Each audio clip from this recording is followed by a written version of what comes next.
Hello and welcome to a new video. I'm currently talking to you from Spain. We're already here, but this video is just a little recap of the last week or so as we head towards the border and just showing you what we really got up to. We do a lot of walking and just exploring of the little towns, but we stumbled upon this really beautiful sculpture carving park place. A lot of cave carvings as well as a lot of stone sculptures. It was a really, really good find. I really enjoyed this place and I found it actually quite inspiring for my own work in pottery. But we spent quite a bit of time here. I think we spent probably a good few hours. It's quite a big, I want to call it a sculpture park, as there's two little parts to it. So this part, as you can see, I'm walking through now, there's a lot of kind of cave carvings. So from what I've read, each summer a select group of sculptors and artists take up creative residence in the former quarry known as, I'm not going to even bother pronouncing the name. I do apologise because I'm going to butcher it, to be inspired by those that have come before them and make their own mark in stone. The white limestone cliff walls and underground chambers where the rock was once quarried are covered in sculptures in styles ranging from abstract to figurative. The site has offered a unique residency to contemporary sculptors of all nationalities who come to carve new works into the stone. The artists are free to build fantastic stone sculptures with a view of giving future generations a work from which to be inspired, creating a perpetually growing art space. So I just thought this was really cool and I really enjoyed it, and I'd absolutely love to come and do an art residency here, to be honest. It's really up my street when it comes to art and sculpture, and I just would love to be a part of the story of all this and the history, and I love the idea of creating something for others to be inspired by when they come to do their sculptures. But yeah, it was so nice, and even Kyle enjoyed it. He's not super into lots of arty farty stuff, but he definitely enjoyed this great park. So this is where we ended up spending 3 nights at. It was a beautiful little town, and as you can see, we were able to park right up next to the canal. There was some other campers near and around us, but again, it just felt very, very peaceful, very tranquil. It was so lovely to sleep here, and we ended up getting some quite hot weather, which was also very nice. So we did a lot of sunbathing and just mooching, eating, lots of walking, and again, the town was just very, very beautiful. There were a lot of little independent shops dotting around, and then down this alley, there was actually a lot of artists and creative. There was somebody who doing like a bookstore, there was a couple of painters, there was somebody who was making bags, and I feel like all the little towns that we've been into have been such little hives of creativity. There's always somebody who's doing some sort of craft or making and creating, and it's so inspiring to see. But I wish they were open, as a lot of them were closed because obviously we're here on off season. But we really loved spending our time here, hence why we stayed for 3 nights. I don't think we've ever stayed in one spot for 3 nights before, so this just felt very, very right. And there was just not too much to do, but enough to do. There was like a little shop, and there was a few bits and bobs. There was a bar, so you could sit outside and have a beer, and a couple of little restaurants. But again, just you don't need a lot. Feel content, I guess.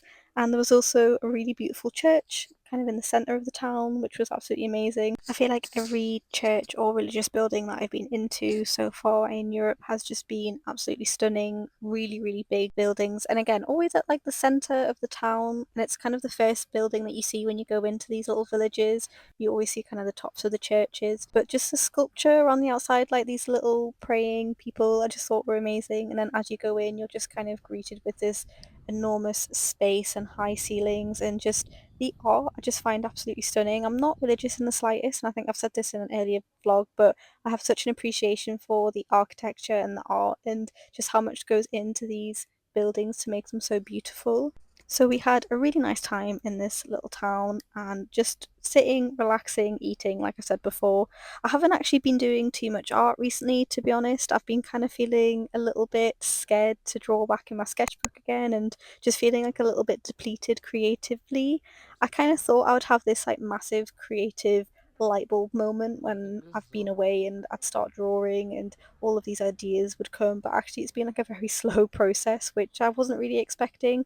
I've started journaling again in the mornings, which has been really helpful, and I've been trying to be quite strict with that. So when I get up, I'll give Mango a little walk, and then I'll make me and Kyle a cup of tea, and then I come back, sit and journal kind of 3 or 4 pages or however many I feel. So that's been really nice and quite helpful in terms of kind of starting my day really positive and just getting out all of those brain dumps onto the page is really, really helpful. But I have had some little flurries, little blooms of inspiration for pottery ideas, and I'd really like to do a pottery collection when I come back to the UK. I don't know how I'm going to do it, and I don't know how I'm going to fund it or when I'm going to do it. Who knows about those questions, but I've been writing down a lot of kind of names for these collections, and I kind of decided I'm going to release at some point 4 collections over the year, and they're all kind of linked to nature, folk tales, storytelling, and I really want to look a little bit into my heritage as well, as I think I mentioned in a couple of videos, that I was born in Santander, and it's a place that we're going to go visit, which I'm really looking forward to, as I haven't been back there since I was born. As my dad's side of the family is Spanish, his mum and dad immigrated over during the Spanish Civil War, so there's a lot of history there, as well as a lot of art, especially pieces like Guernica by Picasso, which I would absolutely love to go see, as that being such a very prominent piece of art about the Spanish Civil War. Yeah, I just feel like there's a lot to explore still with my art, and I feel like this is the first time I felt kind of a little bit inspired. And although there's nothing too much coming to the surface at the minute, it's just a lot of writing. I still think writing is very creative, and I think it'll come very, very slowly. And I think I was just hoping I'd be like drawing lots and painting lots and having all of these ideas, but I think I'm still very in the early stages of this little journey that we're on, and I'm very much looking forward to seeing what's going to come from it. As I think, again, I've said in like another video, that my word for this whole journey through Europe is just curiosity, and kind of keeping being curious and very open to seeing what happens and what opportunities arise. But I'm just going to pass you over to Dana now, as we've had a little bit of an accident here, as you can see. We almost nearly crashed into the back of somebody, but yeah, I'll let Dana tell you that. It's my fault. I think it's my fault. We were driving through quite a busy town, and I saw a football stadium, and I was like, oh Kyle, look, there's a football stadium. And then he looked, and then the traffic in front of us broke really hard, so then we kind of had to swerve, and then the whole drawer just came flying out. And poor little Mango got the fright of her life. So Kyle's just going to try see if he can fix it now. But I think has it damaged the shower? I don't think so. No. But here we are in Spain, and I'm just going to leave you now for the rest of the video to enjoy some nice music. But thank you so much for being here, and I'll see you in the next one. Bye!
Hello, so we've made it to Spain. We've just today crossed the border, and we're just literally over the border, staying in a really cool spot on, I think it's on Search for Sites on the app that Kyle's got.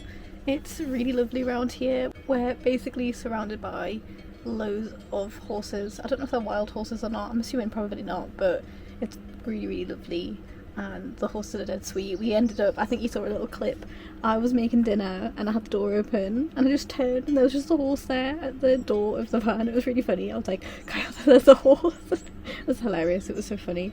It's been really lovely so far. We really enjoyed our time in France. I just think there was a lot more in Spain that we wanted to explore, but at the same time I'm really glad that we did kind of the east coast of France, and I'm glad we got to see what we got to see, just because I've never really explored France before like that, and it's really, really lovely. So yeah, really enjoyed France, and it was a good little start to this little adventure. We were only there for kind of just over 2 weeks. We're just basically now we're going to head to pretty much Santander, which is where I was born, so I'm really excited about that.